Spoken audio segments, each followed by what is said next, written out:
-4 nang makarating sila sa Yuli. Susunduin kita mamaya ha. Ani Jonas nang makababa na siya sa motorsiklo. Bakit? Hindi ka pa papasok? Takang tanong niya. Wala kaming pasok ngayon. Natatawang sabi ni Jonas. Senong masabi, ikaw talaga. Napakabulak-bulak mo. Hindi, review na lang kami ngayon eh. Alam ko naman ang mga dapat reviewin. Kung ganun ka kagaling, edi nakagraduate ka na sana ngayon. Wala sa loob na panunod niya. Alam niyang may mga back subject si Jonas, kaya di nakapagtaos ng taong iyon. Basta susunduin kita mamaya. Isa-celebrate natin ang pagkakabati natin. Natigilan siya. May masamang hinala agad pumasok sa kanyang isip. Manananghalian lang tayo. Ani Jonas na walang nabasa ang iniisip niya. Sige, aniyang nakahinga ng maluwag. Nakala na yung magnalala ng kung saan ang mommy. Dito ka tahihintay na. Nasagit sila ng Yui sa may rekto. Sige, Aniya. Alam mo naman kung anong oras ng labas ko. Kiss, Ani Jonas na inilapit mang mukha sa kanya. Pabirong itinulak niya iyon. Lumakad na nga kung saan ka lalakad. Uy, late na ako. Sige, bye. Kumaway pa siya kay Jonas habang palayo ito. At talagang papasok na siya sa git nang mapamunan niya ang pamilyar na kotseng puti. Nakahimpil di kalayuan sa kinatatayuan nila kanina ni Jonas. Nasa labas ang lalaking nagmamaneho, malapit sa pinto ng kotse at nakatingin sa kanya. May hinalang bumangon sa isip niya nang lalaki sumunod sa kanila at kanina pa sila pinagmamasdan ni Jonas. Parang nais matakot ng nagmamadaling tinungo niya ang gate kung saan naroon ang 2 security guard ng eskwelahan. Tuloy-tuloy siyang pumasok sa loob. Agad ding nawala sa isip niya ang lalaki nang maalalang late na siya sa unang subject. Nawala na rin sa isip niyang tatawag pa siya sa opisina ng kanyang kuya Nardo para ipaalam na may sakit ito. Sa Barrio Fiesta siya dinala ni Jonas para mananghalian. Kare-kare, crispy pata at sinigang na bagoy ang inulang nila. Hindi naman nila halos na pangalahati ang mga in-order at nabusog na sila.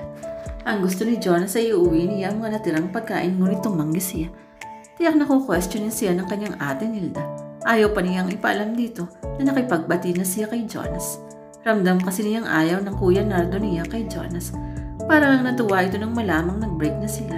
Inimbento lang niya ang dahilan ng kanilang pagbe-break. Nahihiya siyang malaman ng kapatid ang ugali ni Jonas. Gusto ni Jonas na lumibot pa sila pagkakain ng tanghalian, ngunit nakiusap na siyang ihatid nito. Pinangakuan niya ang nobel sa ibang pagkakataon na lamang sila mamamasyal. Hindi naman tumutol si Jonas. Inihatid na siya. Sa pakiusap na rin niya, hanggang kanto lamang ng dapitan siya inihatid nito. Pumayag siyang dadaanan nito sa lugar ding iyon kinabukasan. Malapit na nga siya sa kanila nang makasakay niya ang kanyang ate Nilda. Galing sa tindahan at hawak ang isang baleta ng sabong panlaba.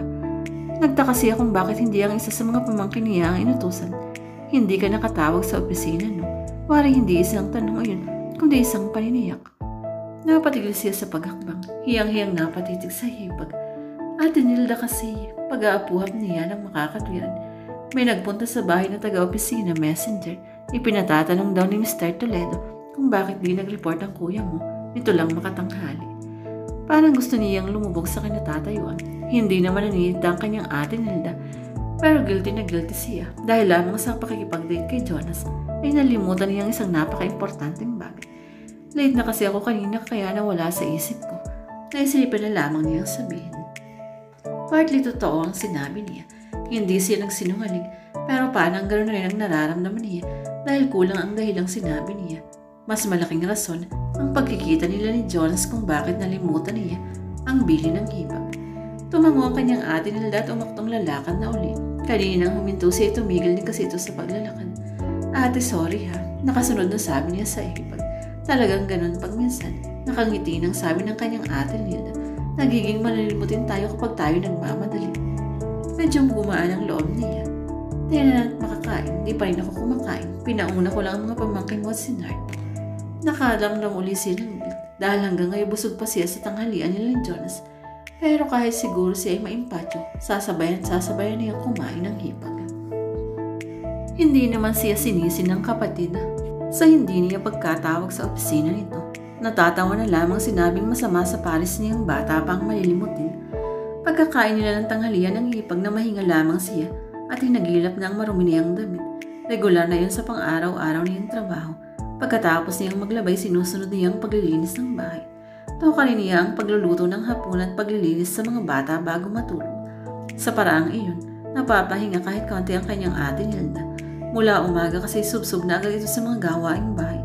Sa gabi saka lamang niya sinisingit ang pag-aaral ng leksyon. Tinignan niya ang lalagyan ng labahin ng kanyang ate Nilda. Wala namang gaanong marimuli liban sa uniformeng sinuot ng mga pamangkin niya sa eskwela sa araw na iyon. Idinamay na lang niya ang labahing iyon sa sarili niyang mga damit na lalaban. Pagkahapunan nila ng gabing iyon, agad niyang nilinisan ng 3 pamangkin. Ang panganay ni si Norily ay umaayaw ng paasiste, kaya naman daw nitong maglinis mag-isa. Magwa8 taon na si Norily. Ang sumunod na si Junjun ay magpipito at ang bunsong si Nona ay mag-aan. Manaon kung manak ang ate nila Dania, pero nang maipanganak ang bunso ay nagpatali na sa kagustuhan na rin ng kanyang kuya Nard. Okay, kunuway napipilitan lamang na pagsang-ayon niya, pero bimpoing mabuti ang leg at kilikili ha. Napapagbumisnis na tumango ang bata. Lihim siyang natuwa ng sina Junjun at Nona na ang haraping punasan. Mahaharap agad siya sa pag-aaral pagkatapos niyang mapalinis ang 2 bata. Nasa sala sila at kasusuot lamang ng pajama ng mga bata nang may kumatok sa pinto. Ibababa sana niyang hawak na ulbera ngunit pinigil siya ng hipag na kagagaling sa kusina at naghugas ng mga pinggang pinagkainan. Ako na, ani Nilda habang patungo sa pinto. Sinundan nila ng mga bata ng tingin si Nilda hanggang sa mabuksan ang pinto.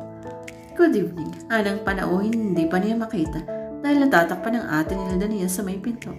Aba Mr. Toledo, tuwa at pabiglang sambit ni Nilda. May sakit daw si Nardo, sabi uli ng panauhin. Oo nga, di maganda tutong sagot ni Nilda. Tuloy kayo, tuloy. Saka lamang niya ganap na nakita ang panauhin nang lumis ang kanyang ate Nilda upang bigyan niyo ng gaway. Sabay pang nagtama ang tingin nila ng lalaking panauhin. Ang lalaking sakay sa kotseng puti at waling sumunod sa kanila ni Jonas kanina. May yakap na grocery bag ang lalaki.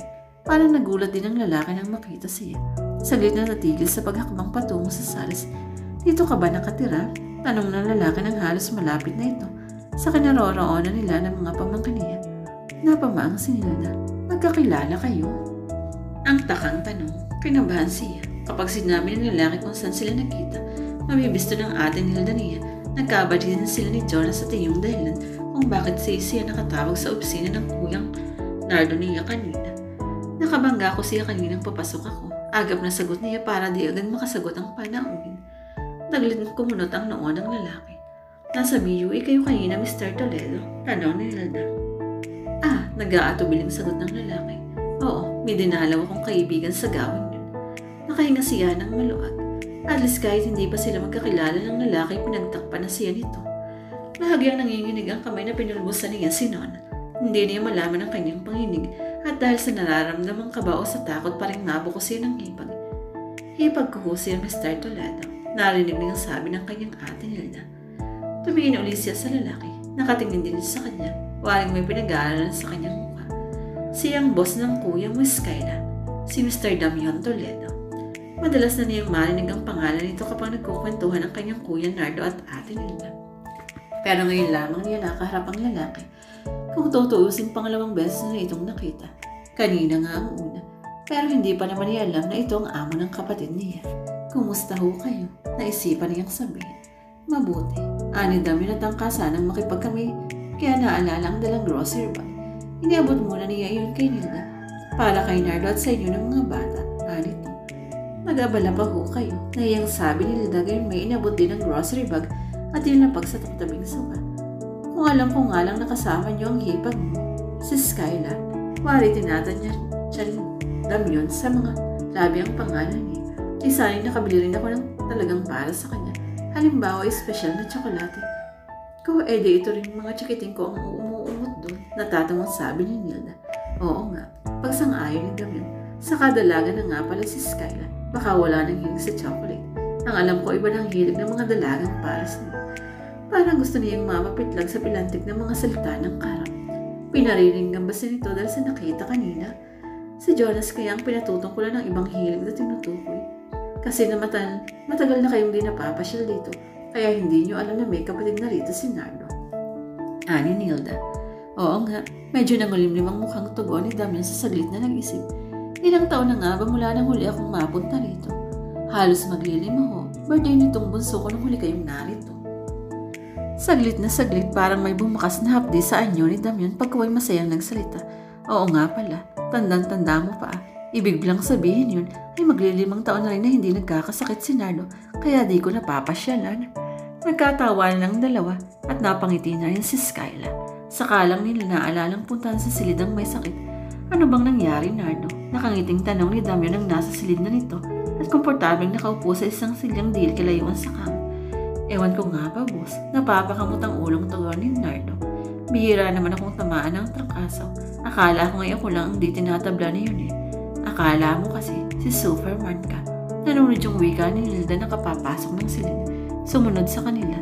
Inihatid muna itong tatlong bata sa silid.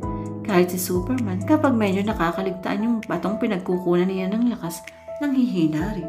Nanunod yun na rin pakli ni Damian. Lihim na napangiti si Skyla. Napatingin sa kanya si Damian at ang pagkakangiti nito kanina ay waring na lang kami pa ng idang damdamin. Pagsuyo, pagkagiliw, ewan niya. Pero ano man yun ay nakakaasiwa. Kaya biglay naisipan niya magpaalam sa harapan. May gagawin pa kasi akong assignment, niya. Sige, anang kuya, Nardo niya.